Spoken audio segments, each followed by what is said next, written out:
So, from the start of July this year, bars in California will have to carry roofie testing kits that can be available to customers upon request, either free or at cost price. This is a really great idea, although there's more that could be done. But I think it's definitely a positive start in the right direction. I'm going to read through an article for you, and then I'm going to have a little chat about how I think this could make a difference for kids like Kylie if it was made more widely available, other than just being available at bars. Because we know that kids start drinking way before 21, and we know that kids are being roofied way before they reach bars. So this was an ABC News article with the title being California Bars and Nightclubs Getting Ready for New Roofie Testing Kit Requirements. So researchers found that around 50% of nearly 1,000 women and men surveyed have had their drinks or food spiked. I'm just going to comment on that before I go on with the article and point out that that's only people who actually are aware that they had their drinks or food spiked. You hear of so many accounts of people who had no idea that they'd been spiked and figured it out a long time later. And of course, then there'd be other people who just never realised that their drinks were spiked and wondered how they ended up in bed with that bloke and woke up in a strange place the next day. Oh wow, I had no idea California had that many bars and nightclubs, but I guess it figures it's a big state. So, California is shaking things up in the roughly 2,400 bars and nightclubs across the state. Assembly Bill 1013 was passed unanimously in the legislature and signed into law by Governor Newsom last year. It requires all bars and nightclubs to have drink spiking drug testing kits available upon request. These kits must test for controlled substances commonly used to spike drinks. The licensees can either choose to provide these kits at no cost, or they can be sold at a reasonable amount not to exceed the wholesale cost, said Devin Blankenship of the California Department of Alcoholic Beverage Control. Okay, I've skipped ahead a bit in the article here, but it says the testing kits usually include a strip, sticker, or straw that can detect common date R drugs. The article points out that drink spiking has gotten to epidemic levels throughout the US, but honestly, it's throughout the world. So that this is a positive way of doing something about it. So here's the issues I see. Like I said, this is a positive step in the right direction. But there's a few things to take into consideration. First of all, there's always new drugs coming on the market. So how effective will these tests be against those new drugs? They mentioned the tests as being there to test for the more common types of roofies. What about the new ones? Are they detectable? The other thing that I have that I question majorly, I like the idea of there being straws that could show if there was a roofie present in someone's drink.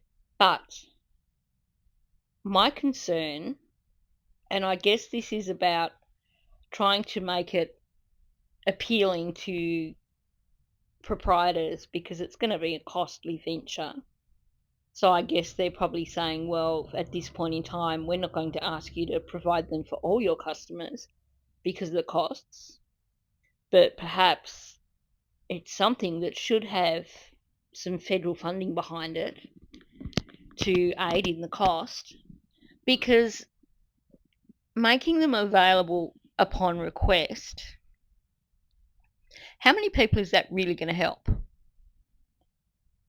It might help the people who have the foresight to ask for them ahead of time,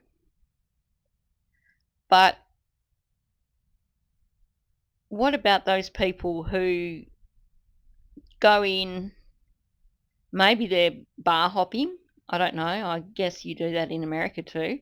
They're bar hopping, they've been to a few bars and they've already had a few drinks, so they've got less inhibitions. So they go into a bar, they maybe meet a cute guy, he buys them a drink, and they're already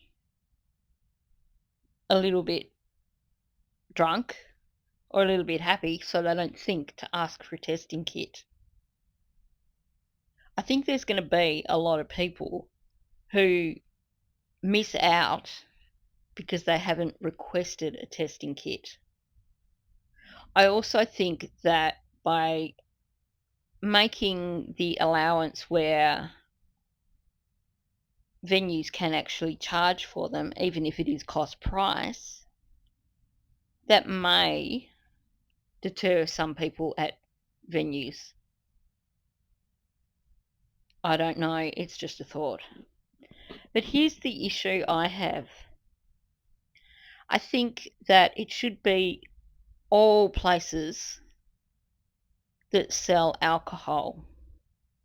So if you go into a bottle shop, you should be provided with one or more of these tests with your purchase.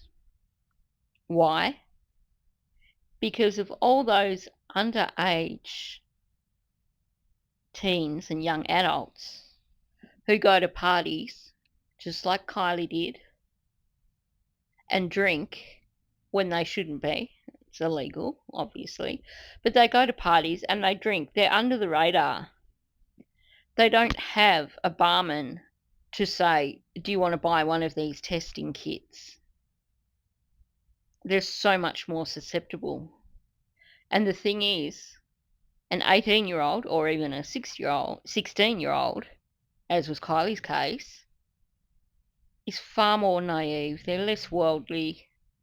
They may not think quite so readily about the possibility of someone slipping in something into their drink, particularly if they're at a party with people that they think are their friends.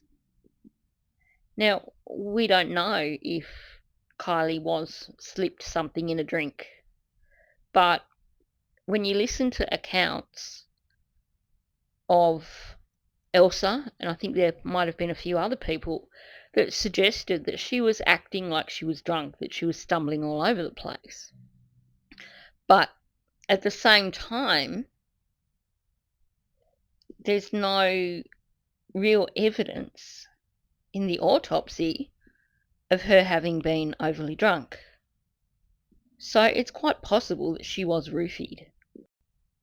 And face it, those young adults and teens under the age of 21 are far more likely to engage in risk-taking behaviours. So while it's great that you have these kits available in bars and nightclubs, you're only targeting one group of people who are going to be affected. And I think people need to look really closely at ways of protecting teens and young adults, because at parties they're not going to have access to these kits. I think the straws are a great idea, and I can just just picture a world where kids go to a party and they've got their little red Solo cups and they're drinking out of the straw, and that straw is there to protect them. The straw is there to detect if anything's been added to their drinks. Perhaps if Kylie was roofied, perhaps something like that could have saved her. Although at the same time, we know there's rumours about the types of drugs that may have been there at the party, and they may not have been detected by one of those kits.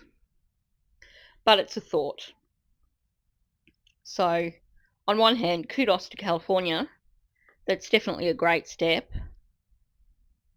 And if you followed the Kristen Smart case, you would have heard accounts from various women who Paul Flores had actually given spiked drinks to at bars and taken home with him. So definitely I can think of instances where something like that could have made a huge difference. But let's get it beyond the bars and the nightclubs. Let's get it to those private parties.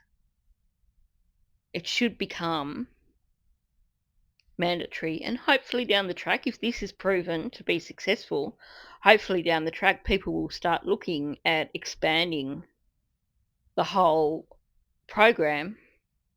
But wouldn't it be fantastic if it reached a point where any location where alcohol could be bought had to provide these kits when they sold alcohol? Not just had to provide it if asked, but a blanket, if you are selling alcohol, you also have to provide these kits with the alcohol that you are selling.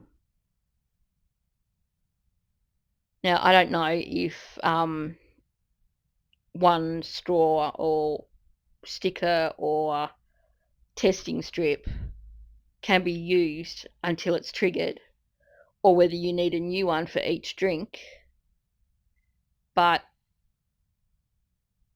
I think this would be something that should be a future goal, something that could save so many teens in the future.